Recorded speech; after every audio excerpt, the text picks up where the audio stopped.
अस्सलाम वालेकुम फैसल जाफ़री भाई, मैं ज़मीर अहमद बात कर रहा हूँ।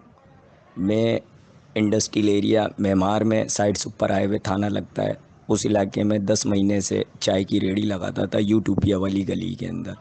ईद के चौथे दिन तुरजान नाम का बंदा आके कहता है कि ये जगह उसकी ख़रीदी हुई है सर। सर हम बहुत परेशान हैं। तुरजान कहता है कि ये जगह उसकी ख़रीदी हुई है। सर मैं 10 महीने से वहाँ पे काम कर रहा था, अगर उसकी जगह थी तो 10 महीने से वो किधर था सर? हैं, हम उससे बात करने के लिए भी गए तो उसने हमें मारपीट करी, हमारी सारी रेहड़ी कल्टी कर दी और मेरे बहनोई गए, बहनोई को भी मारा। हमारे पास रिपोर्ट भी है, लेकिन हमारी कोई थाने में सुनवाई नहीं हो रही सर। बड़ी मेहरबानी होगी, मेरे छोटे छोटे बच्चे हैं सर, मेरा किराए का मकान है। आज इससे ये दिन हो गए सर, मेरे घर में फाके हैं। मेहरबानी करें, मुझे रोज़ी रोटी मेरा हक दिलाएं सर। मैं कहाँ कहाँ नहीं गया सर, आपके थाने में भी आया, लेकिन मेरी कोई सुनवाई नहीं हुई। मेहरबानी कीजिए सर। अस्सलाम वालेकुम।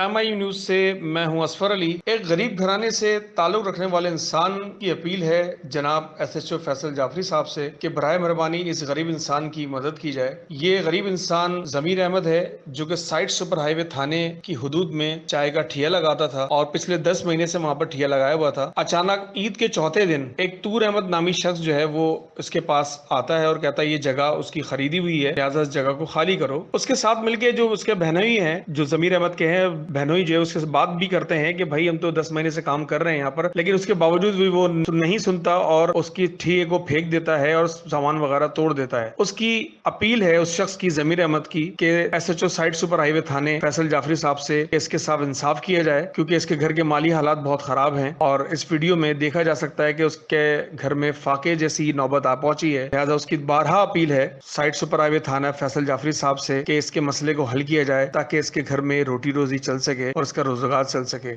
देखते रहिए MI न्यूज़ कराची।